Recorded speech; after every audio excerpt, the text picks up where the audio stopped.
2023-24 का जो आम बजट वित्त मंत्री जी ने प्रस्तुत किया, आप सब लोगों को जान के ताज्जुब होगा कि पूरे बजट में बेरोजगारी, गरीबी, आर्थिक असमानता शब्द का प्रयोग तक नहीं किया गया। प्राइवेट इन्वेस्टमेंट गिर रहा है, एक्सपोर्ट्स गिर रहे हैं, प्राइवेट कंजम्पशन मोर और लेस स्थिर बना हुआ है, जो कैपिटल एक्सपेंडिचर है, पूंजीगत खर्चा है, वो गिर रहा है। तो ये 7% जीडीपी अचीव हुई तो हुई कैसे?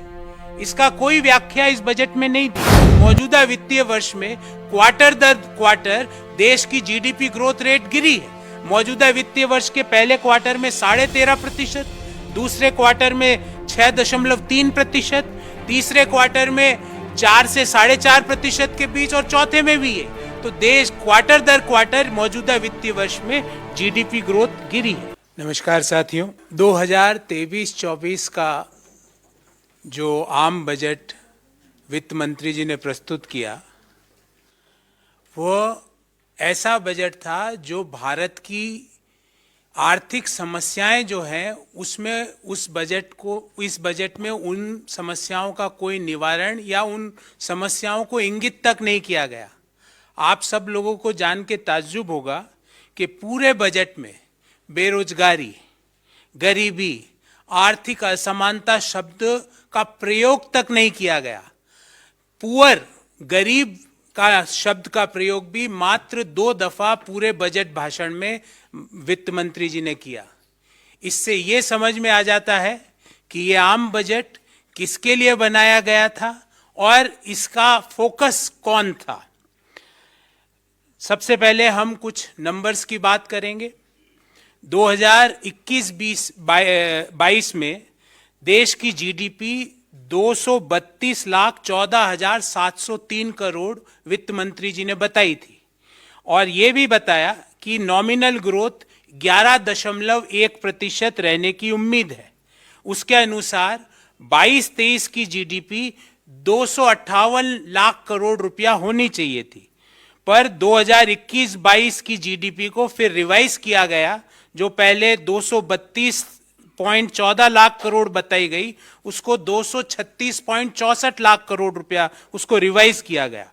आज के बजट भाषण में जो मौजूदा वित्तीय वर्ष है 2022-23, इसकी जीडीपी 273 लाख करोड़ बताई। अर्थात अगर हम इसका विश्लेषण करें तो नॉमिनल जीडीपी में ग्रोथ होता है 15.4%। नॉमिनल जीडीपी में अगर 15.4% की ग्रोथ है तो रियल जीडीपी कम से कम डबल डिजिट में होनी चाहिए। वित्त मंत्री जी और आर्थिक सर्वेक्षण में इसको 7% पर बताया गया। क्या सरकार बताएगी कि ये 7% ही क्यों है? क्योंकि जो आपके बजट के जो नॉमिनल जीडीपी के नंबर्स हैं वो तो कुछ और ही व्याख्या कर रहे हैं।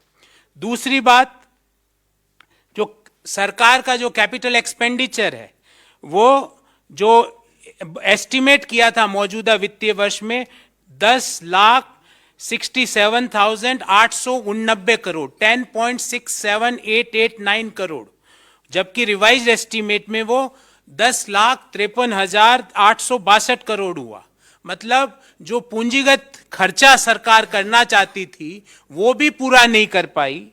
अब सवाल ये उठता है कि जब प्राइवेट इन्वेस्टमेंट गिर रहा है, एक्सपोर्ट्स गिर रहे हैं, प्राइवेट कंजम्पशन मोर और लेस स्थिर बना हुआ है, जो कैपिटल एक्सपेंडिचर है, पूंजीगत खर्चा है, वो गिर रहा है, तो ये 7% जीडीपी अचीव हुई तो हुई कैसे?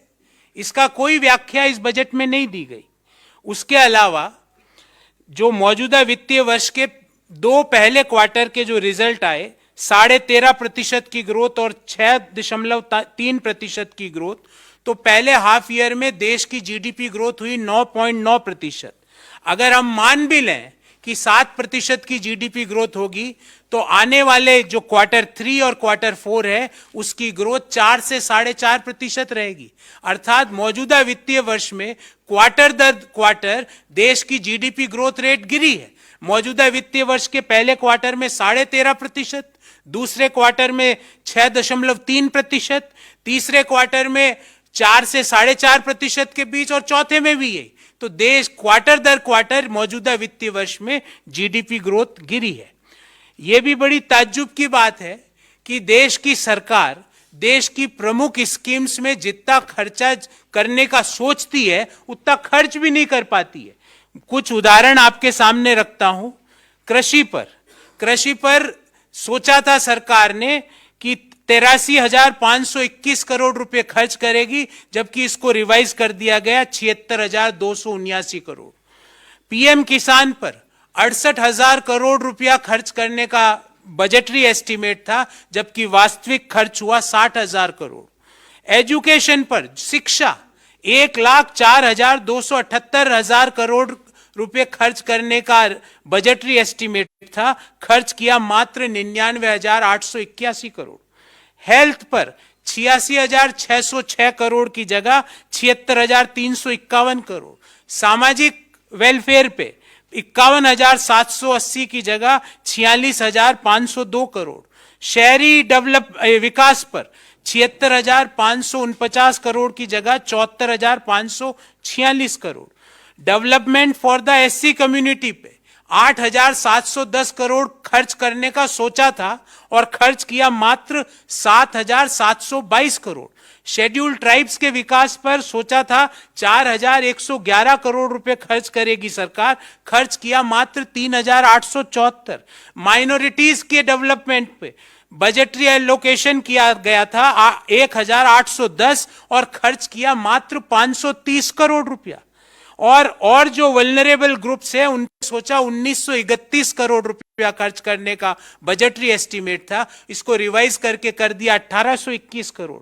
और आप सब लोगों को जान के ताज्जुब होगा कि राज्यों को जो केंद्र सरकार की ओर से जो डिवोल्यूशन के जो पैसा मिलता है उसमें 3,34,339 करोड़ रुपया देने का उनको ट्रांसफर का बजटरी एस्टीमेट था और दिया मात्र 2,70,936 करोड़।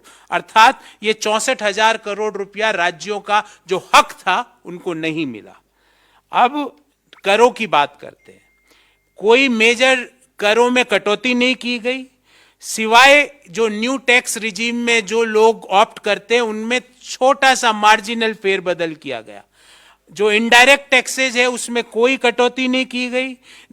जो पेट्रोल है, डीजल है, सीमेंट है, फर्टिलाइजर्स हैं, इनके दाम यथावत बने हुए हैं। जो जीएसटी की इरेशनल दरें हैं उसमें कोई रैशनलिटी नहीं लाई गई। और जो केंद्र सरकार बहुत सारे सेसेस इकट्ठे करती है, और ध्यान रहे सेस का पैसा राज्यों को नहीं मिलता है, वो सीधा केंद्र सरकार के पास जाता है। उन सेसेस में भी सरचार्जेस में भी किसी तरह की कोई कटौती नहीं की गई। तो सवाल ये उठता है कि ये बजट से किसका फायदा हुआ। एक बात तो सत्य है कि इससे गरीब लोगों का कोई फायदा नहीं हुआ। जो युवा पीढ़ी है जो रोजगार की तलाश कर रही है उनका भी कोई फायदा नहीं हुआ। जो लोगों को नौकरी से निकाला गया है पिछले 2 साल 1 साल में उनको भी कुछ नहीं मिला। जो टैक्स पेयर्स है जो कि समय पर कर देते हैं उनको भी कोई बड़ा रिलीफ नहीं मिला।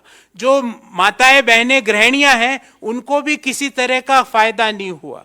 और वह हर एक व्यक्ति जो भारत के बारे में सोचता है उनको भी आज के बजट से सिर्फ और सिर्फ निराशा और हताशा हाथ में लगी।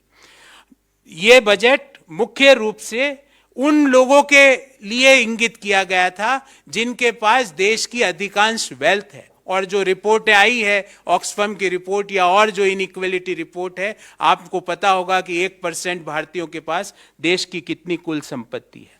हाँ, एक चीज बड़ी स्पष्टता से इस बजट में बाहर निकल के आई कि ये बजट अहमदाबाद की गिफ्ट सिटी को जरूर फोकस करना चाहता है और उसको एक मेजर बिजनेस हब के रूप में डेवलप करना चाहता है, फाइनेंशियल सेंटर के रूप में डेवलप करना चाहता है, वाणिज्यिक सेंटर के रूप में डेवलप करना चाहता है। हाँ, जो नए टैक्स रिजीम में जो करदाता कर देते हैं उनको कुछ फायदा मिला, पर यह करके सरकार ये कहना चाह रही है कि जो लोग पुराने कर टैक्स रिजीम में के तहत टैक्स दे रहे हैं, क्योंकि वो वहां पे उनको एग्जम्पशन का फायदा मिलता है, तो सरकार इनडायरेक्टली ये कहना चाहती है कि आप एग्जम्पशंस में इन्वेस्टमेंट मत करो, अपने आने वाले समय के लिए पैसा न मत लगाओ। आर्थिक सर्वे ने साथियों बहुत सी देश के सामने आने वाली चुनौतियों के बारे में बताया था। हमें उम्मीद थी कि वित्त मंत्री उन चुनौतियों का किस तरह सामना करेंगे, उसके बारे में विस्तार से अपने बजट भाषण में उल्लेख करेंगे। मैं 3 मुद्दे आपके सामने रखना चाहता हूं। पहला, जो 2023 का वर्ष है, इसमें दुनिया की ग्रोथ और दुनिया की ट्रेड स्लो डाउन होगी। उसका भारतीय अर्थव्यवस्था पर क्या फर्क पड़ेगा, क्या इंपैक्ट पड़ेगा, वित्त मंत्री जी इसके बारे में बिल्कुल खामोश थी। दूसरा, दुनिया की बड़ी अर्थव्यवस्थाएं रिसेशन में जाएगी, उसके कारण देश की अर्थव्यवस्था पर क्या फर्क पड़ेगा, इसके बारे में इस बजट में किसी भी तरह का उल्लेख नहीं किया गया। और लास्ट, जो वैश्विक सिक्योरिटी सिचुएशन है, उसके बाद जो और आगे आने वाले समय में और ज्यादा डेट्रियोट करेगी, उसके बारे में भी इस बजट में किसी तरह का उल्लेख नहीं है। हमारा सवाल है कि जो चुनौतियां देश के सामने हैं, अगर ये सही साबित हो जाती है तो इन चुनौतियों से निपटने की सरकार की क्या तैयारी है, सरकार इनका किस तरह सामना करेगी। क्या फिर से इन चुनौतियों के पीछे छुप के हमारे को कहेगी कि भाई बेरोजगारी इसलिए है क्योंकि ये वैश्विक चुनौतियां हमारे सामने, और जो देश के लोग भारी बेरोजगारी और भयंकर महंगाई से त्रस्त है, उससे निदान दिलाने के लिए सरकार की क्या रणनीति है, क्या नीति है, वो भी हम सवाल करना चाहते हैं। ये सारे सवाल ना तो कल जो आर्थिक सर्वे प्रस्तुत हुआ उसमें इन सवालों का उत्तर दिया गया, ना वित्त मंत्री के आज के बजट भाषण में इनका उत्तर दिया गया। तो हम यही कहेंगे कि देश के अधिकांश लोगों के लिए ये बजट उनकी आकांक्षाओं, इच्छाओं और उनकी उम्मीदों पर बिल्कुल भी खरा नहीं उतरा है।